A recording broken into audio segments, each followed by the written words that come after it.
Skrúðgöngurnar framma undir lúðra sveitarleið. Lítil börn með blöðrur, hinn eldri snafs og reið. Síðan líður dagurinn við Hátíðarhöld á þjóðhátíðardaginn eru víða með óhefðbundnu sniði. Ástæðan er heimsfaraldurinn. Í þessum þætti, sem við nefnum einfaldlega þjóðhátíð, verður leitað í smiðju Minjasafnsins á Akureyri sem varðveitir gott úrval mynda frá þessum merkistegi. Við ræðum við forseta Íslands og einnig skólameistara Menntaskólans á Akureyri, en sú hefð hefur skapast að brautskrá nemendur á þessum merkistegi. Og þjóðleg tónlist setur mark sitt á þennan hátíðarþátt. Við tökum flugið og byrjum á Minjasafninu á Akureyri og skoðum stórmerkilegar myndir. Hörður, þið hérna í Minjasafninu, þið eru með stóran myndabanka og væntanlega eigið þið þó nokkuð mikið af myndum frá 17. júní. Já, það er nú samt engin ofgnótt en það er til svolítið og sérstaklega gaman að byrja á 17. júní 44 þar sem að við eigum svolítið myndum frá þeim degi. Þetta er náttúrulega stór dagur í lífi þjóðar og bæjarins líka. En þessi mynd sem við sjáum hérna fyrst, hvað sýnir hún? Já, hér byrjar skrúðgangan greinilega upp í lystigarði einhvers staðar og er að koma fram hjá Barði og hægra megin í myndinni sjáum við húsi Barð, pínulítið hús sem að seinna fór og síðan hægra megin í myndinni sjáum við Hermannabragga sem að er það sem nú stendur Barðstún. Og við munum til því að þetta náttúrulega er í stríðinu, þetta stríðið er ekki búið, þetta er í 17. júní 44, það var ekki búið fyrir árið seinna og kvennskáttarnir eru þarna fremstir og svo koma karlskáttarnir og svo kemur kórinn með þessu. Þetta er ekki stúdentar á þessum tíma, þá voru þetta hvítu kollarnir voru kórfélagar. En svo hérna í miðjunni, hérna bara á grasblettinum með eyjunni, tvær unga stúlkur að fylgjast með. Já, í hvítum sokkum sko, alveg nýþegnum. Og næsta mynd? Þá erum við komin niður við kirkju og þetta er tekið upp Eyrlandsveginn. Þarna sjáum við hægra megin Stórvelli, hús sem stóð eiginlega alveg fyrir kirkjuna og Rósenborg er þarna ber við himinn í miðri mynd upp í Eyrlandsveginum. Og þarna náttúrulega á þessum degi, sem 17. júní 1944, þá er íslenski fáninn kominn, sem sagt. Já, hann er lengur kominn. En það er kannski verið einhver smá litabrigði í bláa litnum eða mann grunar það. Og síðan eru þau komin þá niður í bæ eða hvað? Já, hér eru kvennskáttarnir komin niður og stoppaði niður við torg og þarna er sunnanátt eins og við sjáum á fánanum. Til hægri er PVFA, stendur fyrir Pöntunarfélag verkamanna Akureyri, þannig að þetta var kaupfélag verkamanna. Og í miðri mynd sjáum við mann standandi við hvítum skósíðum frakka með myndavél. Þetta er Hörður Sigurgeirsson afi minn að taka myndir og skrásýti þennan dag. En bræður hans tveir, Vigfús og Eðvar, voru að mynda á Þingvöllum, kvikmynda og ljósmynda á Þingvöllum og Reykjavík fyrir ríkisstjórnina. Og þú skulum þá næstu mynd. Já, hér erum við komin aftur í skrúðgönguna. Þarna eru þeir að klára marsseringuna, skátarnir, og þeir elstu karlskáttarnir eru fremstir og svo lækkaðir í loftinu. Það sem er gaman að sjá hérna fyrir miðri mynd er barnavagn frá þessum tíma sem að er ábyggilega komin í tísku aftur. Þetta er mjög frumstætt. Og svo er Samúel rafvirkið þarna að benda að hann er í einhverju bakhúsi þarna við Brekkgötu 3. Og svo eru við komin hérna yfir í Ræðuhöld. Já, þarna erum við komin þarna sjáum við mjög vel vélbyssu skotbyrgið sem var á torginu. Þetta vélbyssu skotbyrgi var hannað af breska hernum til þess að verjast bænum og byssurnar áttu sem sagt að það voru stórar 50 kalibera vélbyssur sem áttu að geta skotið upp Brekkgötuna og út Hafnarstrætið að Bautanum að Hótel Kea. Það hefur þá bara verið klætt af þarna í tilefni dagsins? Já, þarna vilja menn hylja það, þannig að það sjáist ekki. Það var nú búið að mála þarna bókabúð, þannig að það voru svona gluggar með bókakjölum, en það vissu allir hvað þetta var, því það voru náttúrulega gött á veggjónum fyrir vélbyssurnar. Fáum svo næstu mynd og þarna sést líka í byrgið? Já, þarna er búið að klæða það, þarna sjáum við það norðan frá og þarna er fólk verið að safna saman upp á svölum húsa og út allt. En maður sér það á fánunum, það hefur verið svolítið svona gola. Það er svolítið sunnan gola þarna, já. og greinilega kalt því að menn eru velklæddir, kappklæddir. Og svo næsta mynd. Þarna kórinn búinn að stilla sig upp við Brekkutu 1 og að fara að syngja fyrir fólk. Þetta var víst mjög góður, einn besti staðurinn á torginu varðandi hljómburð að kórar stilltu sig alltaf upp þarna því að það myndaðist einhvers konar sennilega í reyna effekt eins og í hringleikahúsum Rómverja en það heyrðist vel í þeim þarna. Og svo skiptum við og þarna eru ræðuhöld. Þarna Þorsteinn M. Jónsson að tala yfir fólkinu á torginu. Og hér hljómsveit í miðjunni komin og kórinn búinn að syngja greinilega, vilja fá að fylgjast með hljómsveitinni. Sjáum lítið í hana því hún þarna sitja sannlega stólum þarna. Skemmtilegt þarna að sjá stelpurnar 3 þarna fyrir miðri mynd. Já, stíka ákveðið áfram. Og með slaufu í hárinu. Hvítt í hárinu, já. Og við fáum næstu mynd. Þarna sést vel hversu margir voru í miðbænum. Já, og það alveg tróðið þarna upp í girðinguna að reyna að horfa inn í miðjuna og allir horfa inn á miðjunni á þessar hljómsveit sem við sjáum því miður ekki á þessari mynd og ekki þessari heldur en þarna sjáum við í bókabúð Þorsteins og Indriða í Kóinu, rafvirkja. Og þarna bara staðið upp á þökum til að fylgjast með og svölum. Já, það þurfti að tróða sér allt til þess að sjá og mannfjöldinn bara þarna farin að tala saman. Þetta nú sannlega búið svona mesta fjörið en á lokamyndinni sjáum við svo aftur vel hvernig mannfjöldinn að bíða eftir einhverju. Það er sennilega verið að halda ræðu þarna. Það sitja þarna fyrirmenni upp á vélbyssubyrginu, sennilega bæjarstjórinn og sýslumaður og einhver fyrirmenni, einhverjir sem áttu að halda ræður og þetta hlýtur að hafa verið alveg drauðlegilegt en mjög hátíðlegt samt að koma saman í þessu tilfelli að það verið að stofna nýja þjóð. En þegar þú ert að svona grúska í þessu ekki svolítið svona gaman að skoða þessar myndir og fletta? Jú, mjög svo. Það ýmislegt sem kemur upp þegar maður fyrir að horfa á þessar myndir eins og í þessari mynd mjög skrítið að sjá þennan klofna fána þarna, þetta ríkisfáninn. Hann greinilega allt öðru svo litinn heldur en allir hinir fánarnir. Bláa liturinn kemur ekki eins út og maður hefði kannski haldið þetta gæti verið norski fáninn en það stenst ekki því að hann kæmi öðruvísi út í svarthvítu. Þarna eru menn greinilega ekki alveg komnir með þennan staðal á bláa litinn í íslenska fánanum sem í dag. Og svo þetta til hægri síma staurarnir, maður sér hvað það voru mikil mannvirki. Já, sími og rafmagn var allt í lofti og þarna símstöðin komin í miðbæinn og allar línur lágu þangað. Fáum að fletta fleiri myndum á eftir og þá skoðum við svolítið nýrri myndir. Já.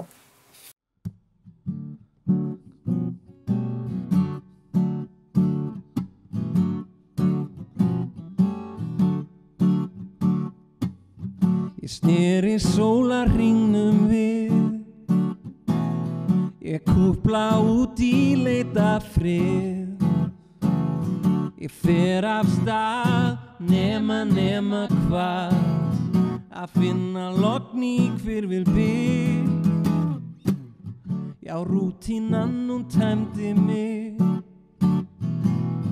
öll ábyrgðin og flækjustig.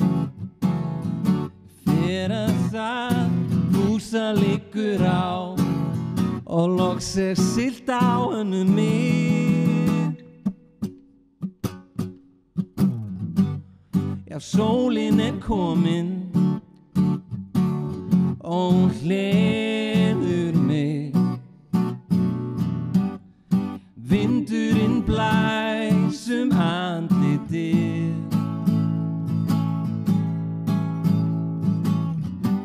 sveiflast fram og aftur í takt við útvarpið. Stundum bara gott að vera til.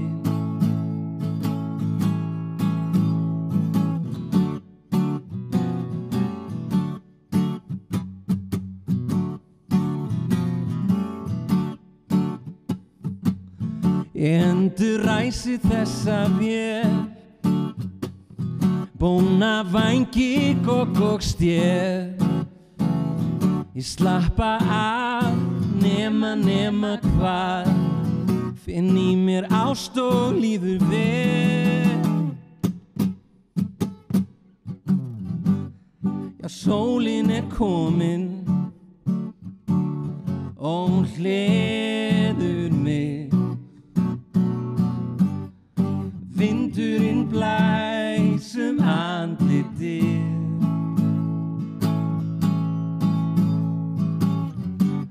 Sveiflast fram og aftur í takt við útvarpið. Stundum bara gott að vera til. Sven.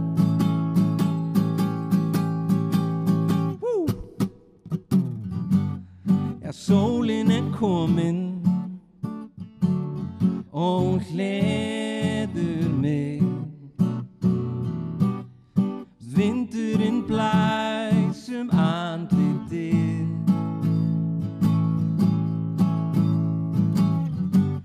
Sveiflast fram og aftur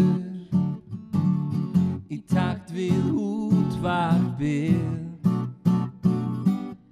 Stundum bara gott að vera til.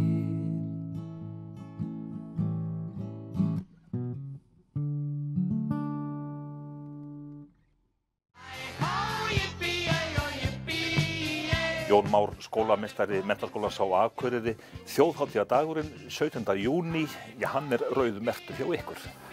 Svo sannarlega, og við höldum hann hátíðlegan með öllum, þjóðinni, og höfum festan í sessi hérna hjá okkur sem hátíðisdag skólans.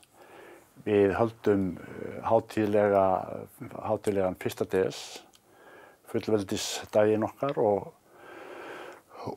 þá árshátíð skólans, og svo hinn hátíðin, brautskráningin, þá 17. júní, og í tíð fyrirrennara míns þá hann festi þennan hátíðisdag niður sem brautskráningadag skólans og hátíðisdag okkar þá með þjóðinni. Hvað ég þykir nemendum þennan dag að brautskráningin sé á 17. júní? Nemendum finnst það bara mjög merkilegt og finnst það mikilvægt að halda í þá hefð. Í nokkurn tíma hefur það gerst að prófhald hefur til dæmis verið búið nokkuru fyrir 17. júní, stundum viku, stundum 10 dögum fyrr, en nemendur vilja koma aftur þó þeir séu búnir í prófum og búnir að ganga frá öllu sínum skyldum gagnvart skólanum, en koma aftur og brautskrást á þjóðhátíðardaginn og halda hann hátíðlegan. Og það skiptir líka miklu máli, júbilentar koma og halda 16. júní hátíðlegan, og það mikil hátíð hér, ævinlega, þó það sé ekki núna, en það ævinlega mikil hátíð hérna 16. júní. Þannig að það má eiginlega segja sama hvar MA-ingar eru að vinna, að þeir óska gjarnan eftir leyfi 14., 15., 16. og 17. júní til að fara að halda upp á sína hátíð, hitta félaga sína og vini, samstúdenta og þá sem voru í kringum þá. Þetta gerist á 5 ára fresti og það mikil hátíð hjá öllum þá, og við metum það mjög mikils að það koma hingað fleiri hundruð, jafnvel þúsundir, til að halda upp á þessa hátíð með okkur hérna í kringum 17. júní. En finnur það til dæmis á bæjarbúum, akureyringum, að þeim finnist þetta vera svona mjög viðeigandi og hátíðin, fullveldishátíðin, lýðveldishátíðin, að hún verði bara enn stærri og viðameiri? Já, þetta og það sem ánægjulegt í þessu það að við höfum orðið vör við það. Til dæmis þegar við förum í bæinn miðnætti eða kringum miðnættið, að þá koma gjarnan fleiri stúdentar með okkur. Það ekki bara MA-ingar sem koma þar, en þó að það sé uppistaðan sé gjarnan þannig, en við fögnum með öllum þegar við förum í bæinn og ég heyri það líka þegar hefur verið umræðum að færa til skólaárið sem við höfum verið að fikra okkur áfram með, að færa það nær skólaári annara. Þá eru bæjarbúar mjög gjarnan sem segja, ég ætla rétt að vona því farið ekki að breyta brautskráningunni hjá ykkur, verður hún ekki alveg örugglega 17. júní áfram, því að það sé svo hátíðlegt að sjá stúdenta hérna í bænum á 17. júní og kvöldið, þannig að við deilum þessari gleði með öllum. Lýðveldisstofnunin á sínum tíma, Ísland varð frjálst. Finnur það á tali til dæmis nýstúdenta að þeir séu frjálsari á þessum degi þegar þeir eru að útskrifast? Ég held að þeir líti á að þeir séu orðnir sjálfstæðir, fullvalda og sjálfstæðir og að þeir séu á þann hátt þetta sé svona lokapunkturinn í því, þessari svona sígildu sjálfstæðisbaráttu ungmenna sem alla tíð er. En núna í ár þá verður þetta svolítið svona öðruvísi samkomuhald út af heimsfaraldri. Já, því miður. Hátíðahöldin 16. júní, það þurfti að ígrunda það hvernig væri hægt að hafa það bara fljótt upp úr páskum þegar allt skipulag var þurfti að fara að festa það niður og þá var ljóst miðað við þær upplýsingar sem við höfum þá að það væri ekki grundvöllur fyrir að hafa hátíð júbilanta 16. júní, Emma hátíðina eins og við höfum haft mörg undanfarin ár og hún var blásin af og lengi vel leit út fyrir að þetta yrði mjög rafrænt allt í kringum brautskráningu núna 17. júní en sem betur fer þá höfum við náð sífellt betri tökum á þessum faraldri og það verið að rýmka fjölda þeirra sem eiga að vera saman í rými þannig að við sjáum fram á það að geta brautskráð 17. júní allan hópinn í einu, þurfum ekki að tvískiptunum og að við getum boðið þá foreldurum að minnskosti og einhverjum fleirum mögulega. Það fer eftir hvernig hvaða ákvarðanir verða teknar en eins og staðan er núna miðað við 200 þá gæti við boðið foreldurum að vera viðstaddir brautskráningunna þannig að við leggjum mikið upp úr því að reyna að halda í hátíðleikann og gleðina í kringum brautskráningunna eins og hægt er. En vissulega hefur heimsfaraldurinn mikil áhrif. Sumarið kom yfir sæinn og sólskinið ljómað bæinn og vafði sér heiminn að hjarta. Ég hitti þig ástin mín bjarta og saman við leitumst og sungum með sumar í hjörtunum ungum í ljúfast úr lögunum mínum. Ég las það úr augunum þínum. Þótt húmi hauður og boga mun himinsins stjörnur loga ást okkar yndi og fögnum þó andvaran söngrödd sé þögnum og saman við leitumst og sungum með sumar í hjörtunum ungum í ljúfast úr lögunum mínum.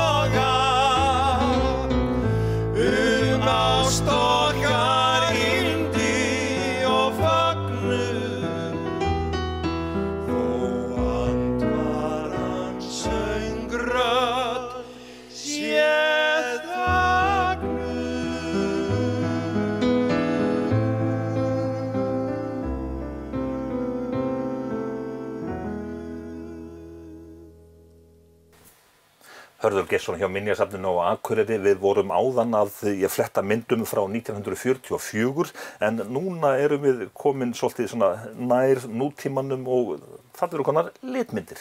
Já, þetta eru myndir eftir Matthías Geirsson. Hann fór á 17. júní 1977 og myndaði hátíðahöldin og ég ætla ekki að sýna alla syrpuna en svona úrval úr því og sérstaklega vegna þess að ég sjálfur 17 ára þarna á þessu ágæta degi og var þarna á þessum degi og man eftir honum. Þarna eru jepparnir, hvaða bygging þarna bakvið? Þetta sem 77 og þetta bara, bílaklúbbur Akureyrar byrjar árið 1974 með bílasýningunni við Oddeyrarskóla.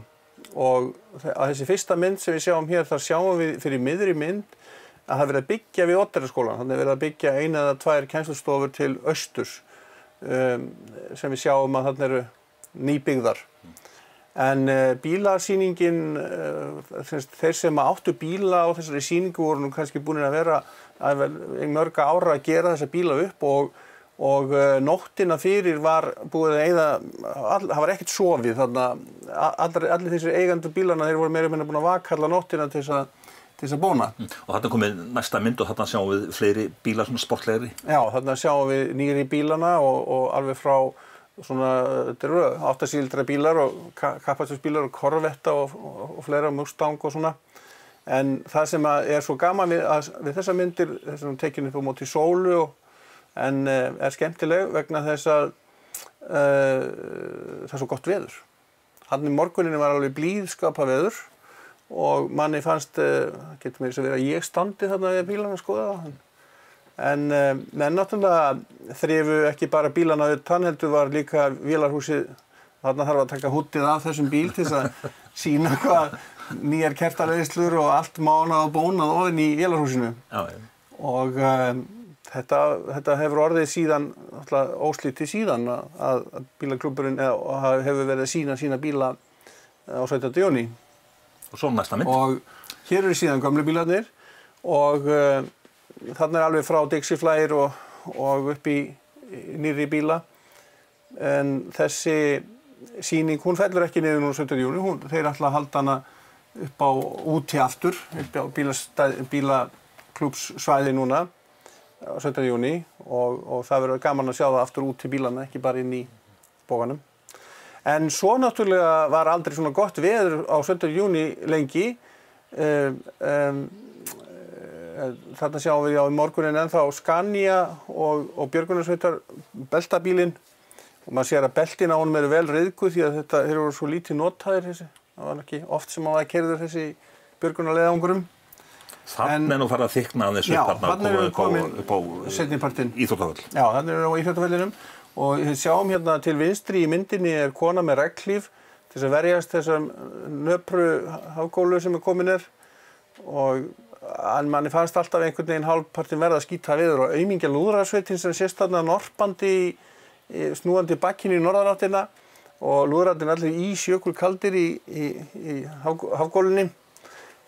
Og hérna neðst, fremst á myndinni eða með hvíta kolla sjáum við síðan nýstúdenta sem skipuðu alltaf ákveðin sess í hátíðahöldunum að sitja þarna með hvíta kollana þeir voru búnir að fá húðurnar afhendar eftir hádegið. Síðan kvöldið er komið inn á torg og þarna eru einhver skemmtiatriði upp á senu, sennilega einhvern barnaatriði. Síðan er hérna næsta mynd, hún er nú með Bigga Mar, hann er nú að syngja þarna einhver gamanmál sennilega. En ekki fannst mér þetta nú skemmtiatriði, satt að segja. Það var draugur leiðilegt en það var náttúrulega mest gaman að fá að vera þarna fram á nótt. Sko. Allir krakkar bæjarins fengu að vera þarna fram á miðnætti sem var náttúrulega ekki á hverjum degi. En það er gaman að sjá þessar litmyndir og við sjáum hérna til dæmis í Gullsmiðina og upp í Brekkgötuna hvernig húsin var á litin á þessum tíma og hér í lokinni eru eitthvað annað skemmtiatriði komið á eftir Bigga Mar og farið að nálgast miðnætti, það eru orðnar dökkar myndirnar. En þessar samkomur, kvöldsamkomur niður í miðbæ, þær hafa alltaf verið ágætlega sóttar og bara vel sóttar. Mjög svo og þetta var náttúrulega fyrir mér fannst að maður beið alltaf með vonum ólega skemmtiatriði, þetta heitir náttúrulega skemmtiatriði, en fyrir mér var þetta alveg draugleiðilegt og miklu meira gaman að vera að hitta félaga sína og fá að labba bæinn og enginn skipt sér að manni. Vera svolítið lengi úti. Já, mjög lengi úti, já. Fram með minnati. Við fáum aftur síðar í þættinum að skoða enn nýrri myndir. Sigrún Stefánsdóttir talaði við forseta Íslands Guðna Jóhannesson í þættinum Framtíðin í ljósi fortíðar hérna á N4. Ég vona auðvitað og leyfi mér að vænta þess að framtíðin verði björt fyrir börn okkar og svo barnabörn þegar þar að kemur. Ég held að við höfum allar forsendur hér á Íslandi til þess að skapa og viðhalda öflugu samfélagi.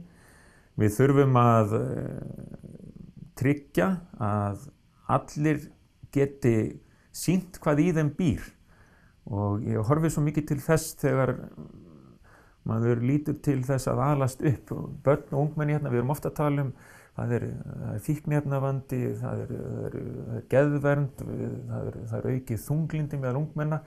Hvernig stendur á þessu og hvað getum við gert? Og ég held að lykillinn liggi í því að við leyfum öllum að blómstra á eigin forsendum, að við reynum að finna hjá krökkunum okkar hvað það er sem þau vilja gera og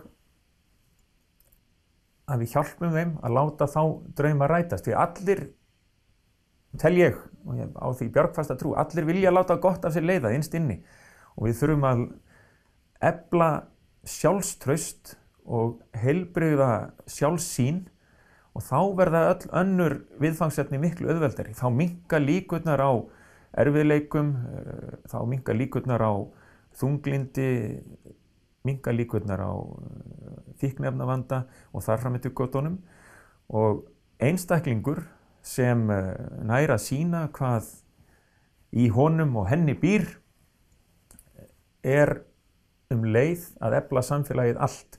Þannig að ég tel að við eigum að leggja mikla áherslu á forvarnir, á það að leyfa krökkum og ungmennum að blómstra á eigin forsendum, víkka ramman, sumir finna sig ekki í hefðbundnu skólastarfi, þá eigum við að sjá hvað veldur, er einhver leið til þess að búa til öðruvísi umhverfi, aðeins öðruvísi umhverfi, þannig að þessi einstaklingur finni að nú sé vel hugsað hann og þannig held ég að við getum hort björtum augum fram á veg og hort til þess að næsta kynslóð, að henni líði vel og hugsi svo vel okkur gamla fólki þegar það er að kemur. Og í þessum sama þætti var líka talað virðingu forsetaembættisins. Talið barst að frægri mynd af forsetanum með buff á höfðinu. Virðing felst ekkert í því að setja sig á háan hest og ég held að sé langbest að við komum alltaf til dyrana eins og við erum klædd og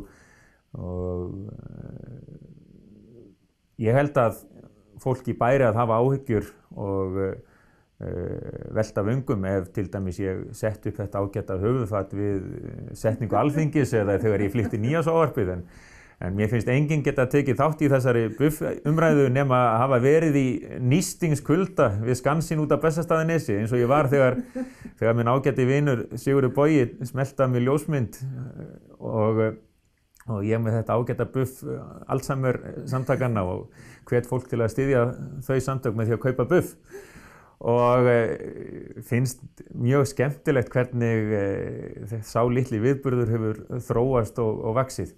Nei, virðing er ekki veginn og metin eftir höfuðfatnaði og fyrri forsetar hafa verið á sinn hátt alþýðlegir sem er orð sem er stundum notað og ég veit ekki nema við eigum að vera alþýðleg sem gegnum embættum af þessu tagi, fulltrúar og málsvarar íslenskrar þjóðar.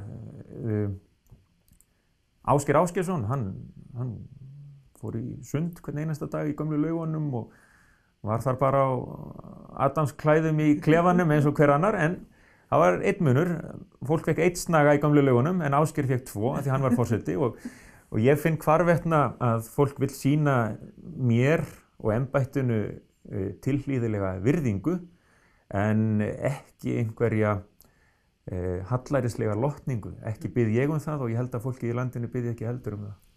En hvernig finnst þér pressan eða fjölmiðlar hafa svona tekið á þínum málum? Vel, við njótum þess á Íslandi að hér getur fólk í þeirri stöðu sem ég gegni núna notið sín og fengið að vera í friði. Við höfum aldrei haft undan neinu að kvarta. Ég man vel að í einhverju ávarpa sinna myndist Kristján Eldjárn á það að blessunarlega fengi hann að vera í friði með sitt einkalíf og þyrfti ekki að þola hégómlega hnýsni eins og hann kallaði það og svo ennþá raunin og fyrir það eru við Elísa auðvitað mjög þakklátt fyrir hönd okkar og barnanna, þau fá að lifa sínu lífi án þess að það sé einhver að trufla þau og þannig á þetta auðvitað vera. Við eigum að nýta okkar styrki sem felast í því að vera lítið samfélag og akkurat einmitt brýnt að þeir sem eru í áhrifastöðum eða virðingarstöðum setji sig ekki á háan hest, heldur finni að við erum öll jöfn.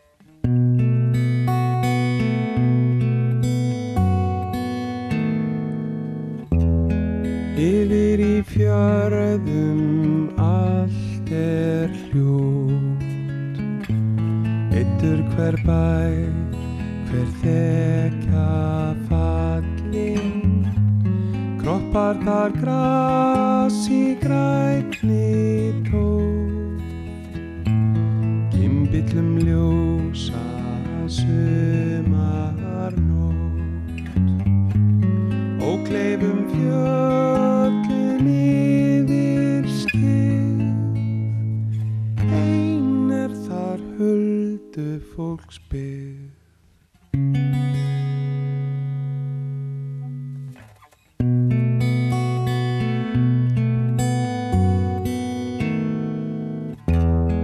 Bátur í vör með brostna rá,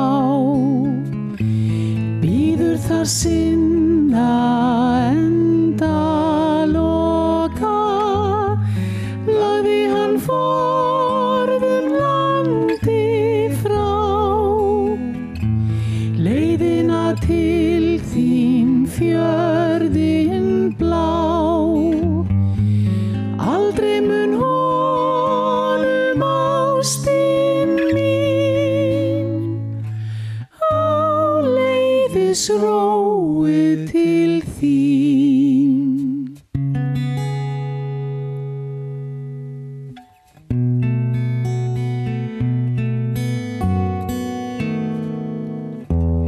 Fetar þar létt Fífusund, folaldi sem í vor var alið, aldrei ber það óttustund, ástina mína á vinarfund.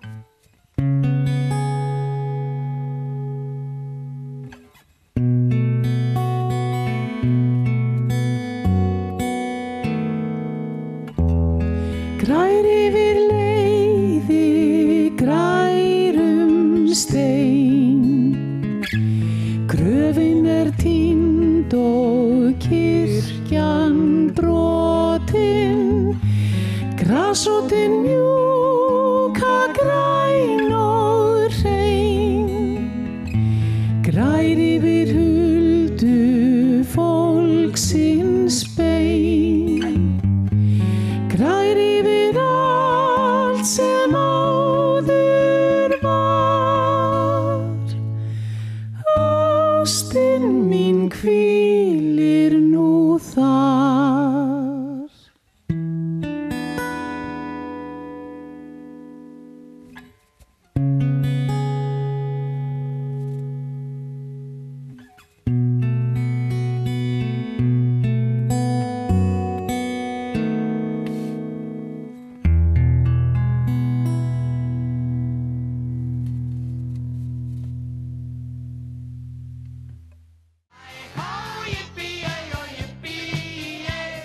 Hörður Geirsson á Minjasafninu á Akureyri. Við vorum áðan að skoða myndir frá 8. áratugnum en núna erum við komin á 9. áratuginn. 9. og 10. já. Og hérna byrjum við á mynd af nýstúdentunum og það er svolítið gaman að hvað stúdentarnir hafa alltaf skipað mikinn sess í hátíðahöldunum 17. júní. Eins og við sáum hann aðeins frá 77. Þetta er að verða gömul hefð og mjög skemmtileg og þau hafa tekið sér taka sér pásu frá hátíðahöldum nú síðast upp í höllinni, í Íþróttahöllinni og það er rútur sem að flytja hópinn niður í miðbæ og þau syngja hérna með fólki miðnætti og fara svo aftur á ballið til að halda fram á rauða nótt. Og bæjarbúar þeir fara niður í miðbæ til þess að hylla nýstúdenta. Já, og samgleðast þeim, já. En það er alltaf svolítið svona gaman að skoða svona myndir af nýstúdentum, skoða tískuna. Þessi ungi herra sem er þarna fremst á myndinni, hann er nú bara í kjólfötum. Já, hann er mjög fínn þessi og er meira bara í venjulegum jakkafötum en þessi hefur verið slegið í alvöru frímúraraföt einhver. Skulum sjá næstu mynd. Já, þarna erum við sama ár en þá 84, þarna er hann Einar Gíslason með hestvagnin sinn að keyra fjallkonuna og þetta árið Sunnaborg er að stíga þarna í þetta heitir nú Kyrtill og er geymt hér á Minjasafninu. Við sem sagt berum ábyrgð á þessum búningi að geyma hann á milli ára og Sunnaborg hefur verið að leikkona hefur verið að flytja þarna einhver ljóð eða einhverja speki fyrir hönd fjallkonunnar. En þarna eru regnhlífar á lofti? Já, þarna hefur einhver smá úrkoma eða einhver smá leiðindi en það er nú sunnanátt þarna sem sér það á fánanum en það er ekki alveg full stúkan þarna en þetta er mjög flott mynd svona frá 17. júní. Skulum fara yfir í næstu mynd. Já, þetta er nú eiginlega uppáhaldsmyndi mín sko, því að þessi er tekið 91 og þarna eru sko fánaberarnir í joggingolum, splunkunýjum glansandi joggingolum og þarna er verið að labba frá Eiðsvellinum og upp á Akureyrarvöll og það sem er nú skemmtilegt við þessa mynd er það að hérna lengst til hægri alveg út í kanti myndarinnar er Steini P. Og það er nefnilega, þegar maður fyrir að skoða myndir frá 17. júní og skrúðgöngum, þá hefur verið Steini P. allstaðar kom inn á þessar myndir og mér grunar það, hann getur nú sagt þetta sjálfur, að hann hafi nú eitthvað verið að skipuleggja þessa fánaburð og segja mönnum til, kenna mönnum og skipulegt hvernig menn gengju þetta á. En þessi mynd er tekin segirðu hvenær? 91. Og þarna er sem sagt, við sjáum nú ekki hversu mikill mannfjöldi fyrir aftan en það er mjög gott veður og greinilega mikið af fólki sem er að labba þarna. Förum yfir á næstu mynd, þarna eru hvítikollar. Já, þetta eru fyrir höllina og þarna eru þau nýkomin út og það er svo gaman að sjá einhvern veginn svona þetta haf af hvítum kollum sem að setur svip á bæinn. Núna síðustu áratugina. Það skapast alltaf sérstök stemning. Já. Og þarna sjáum við nú næstu mynd niður í Hafnarstrætið á Akureyri. Já, þetta er 92, þetta er alveg ótrúlegt hvað það er mikið mannhaf þarna. Lengst sem sagt við Bautan, lengst í burtu, sjáum við rútu fyrir endan á göngötunni og það skýring á því og þetta er rútan sem er að taka nýstúdentana tilbaka upp í höll. Og þarna er sem sagt skrúðgangan af hvítum kollum að hverfa, þau sjást nú ekki vel á þessari mynd en þetta er alveg með ólíkindum hvað margir hafa verið þarna þetta nú sennilega farið að nálgast miðnætti, maður sýnist það út frá því hvað gatan skítu, hvað mikið rusli. En þarna hafa einhverjir krakka, einhverjir strákar klifrað upp á þak á Leðuvörum á Lyngdal og eru að fylgjast með. Og annað sem gaman að sjá núna þetta skilti með Póst og Síma þarna sem að þetta hús náttúrulega byggt fyrir Póst og Síma en nú ekkert nema bara símstöð þarna í kjallaranum sko.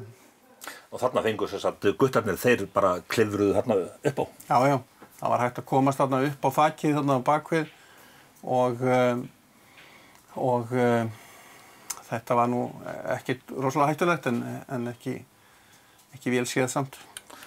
Og svo sjáum við aftur aðra yfirlitsmynd. Þessi tekin aftur á móti á torginu eftir að búið að 93, eftir að búið að gera það eins og það í dag og þetta ótrúlegu fjöldi, það sem gaman að sjá að þetta skuli vera 1993 og það komið skómarkaður þarna sem ennþá í Brekkut 1. Og Sparisjóðurinn löngu farið náttúrulega í sama húsi en það gaman að sjá sko að fjölbreytileika. Þetta sennilega tekið að deginu til.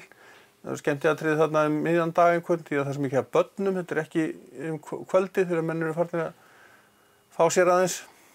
En þarna eru líka komnir sko götusalar. Við sjáum aðeins sennilega hefur nú Cosimo verið þarna einhvers staðar að selja grænmeti sitt og pilsuvagnar og slíkt Pési pilsa kominn og fleira. Það ekki svona eins og í dag einhverjir svona atvinnu plastsölu fólk með alls konar glingur að selja eins og í dag. En þessi mynd svona bara góður vitnisburður stemninguna sem að á 17. júní, ekki bara á Akureyri heldur land allt.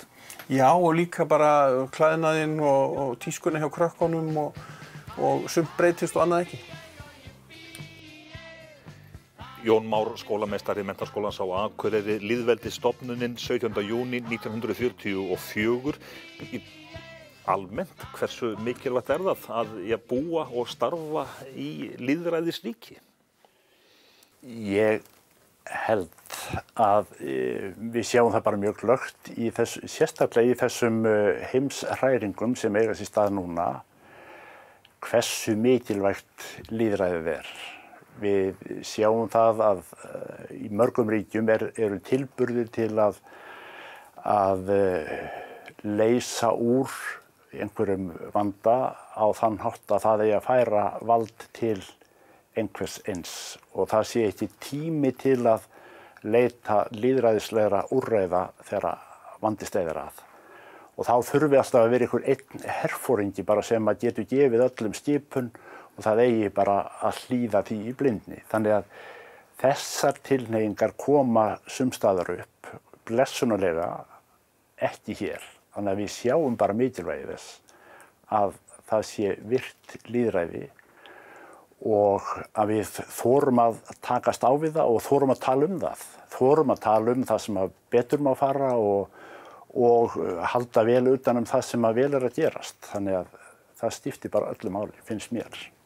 Þú starfsins vegna umgengst ungmenni mikið. Finnur það á þínum nemendum að þau skynja það að þau búi í lýðræðisríki? Já, þau gera það. Þau bæði eru þau á þessum tíma sem þau eru að starfa hér. Frá því að vera börn og yfir það að vera fullorðin þegar þau fara hérðan. Að þá eru þau líka að átta sig á því að þau eru að verða sjálfstæð. Þetta svona þeirra sjálfstæðisbarátta og þau finna það að það skiptir miklu máli og þau eru líka að, þau stjórna, til dæmis bara félagslífinu hérna í skólanum, þau stjórna ótrúlega miklu í starfsemi skólans og þeim bara treyst fyrir því. Og þau kjósa í stjórnir félaga og svona yfirstjórn yfir félagslífinu og starfinu sínu hérna í skólanum. Og það mikil þáttaka, það margir sem bjóða sig fram. Þannig að þau eru vissulega að æfa sig í lýðræðinu, þetta svona verkleg lýðræðisæfing sem þau eru í hérna í 3 ár núna. voru í 4 en eru núna í 3 og þau meta þetta ótrúlega mikið. Þeim treyst til dæmis fyrir skólahúsunum og þau meta það mjög mikið og kunna og fara vel með það traust sem þeim sýnt. Þannig að þau upplifa það held ég að þau eru í lýðræðis samfélagi sem þau geta haft áhrif á sjálf. Þannig að þau eru að læra að standa á eigin fótum?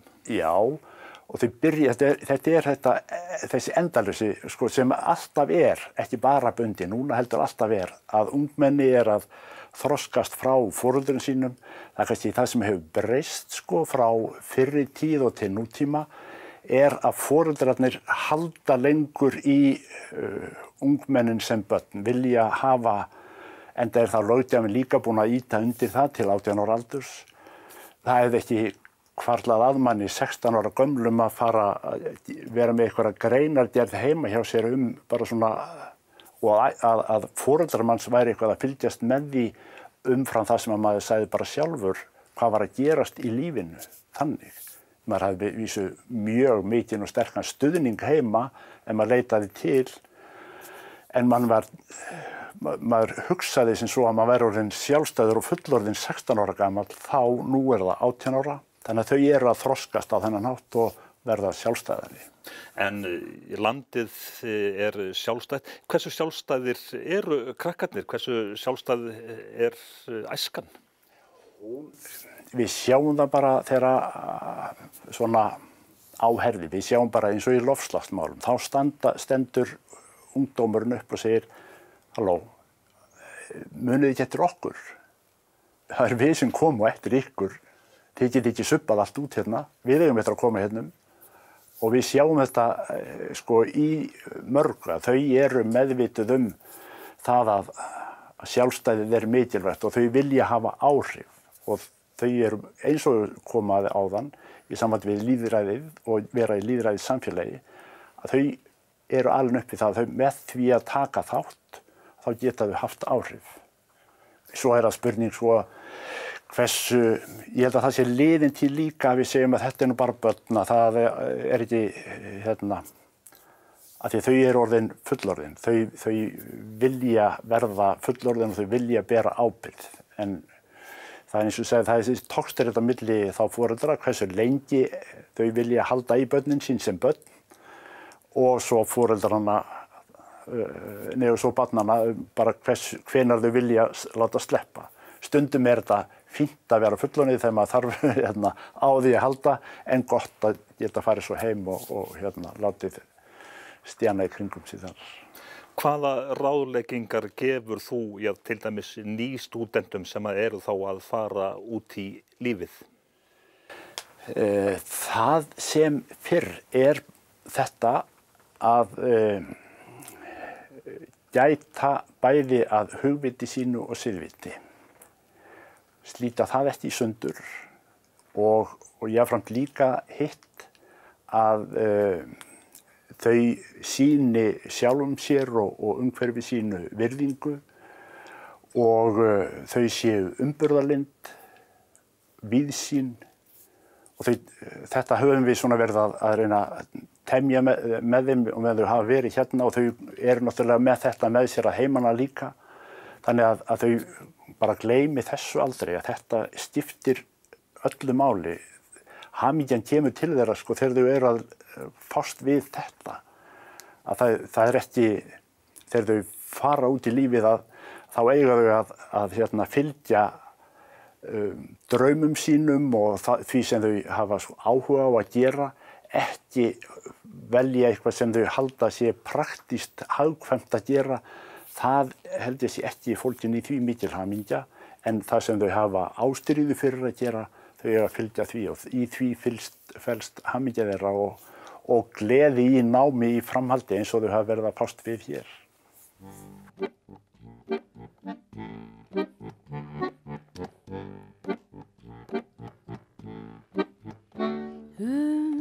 Þig vil ég syngja minn söng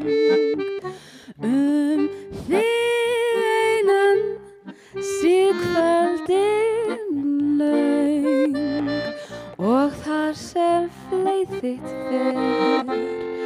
fylgir minn hugur þér og þá sólin skín svíf ég til þín þig mitt ljúfasta ljóð þig kveð ég dýrasta hugsa ég hljótt hverja nótt þig aðeins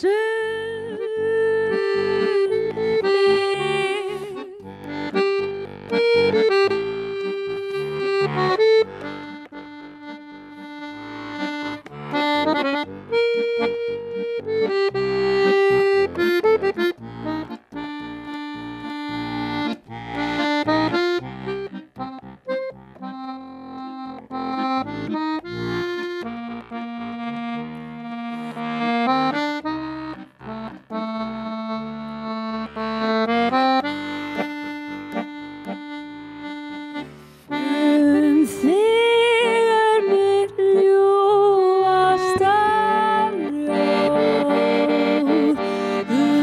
þig kveð ég dýrasta hugsa ég hljótt hverja nótt þig aðeins þig sér hvert andar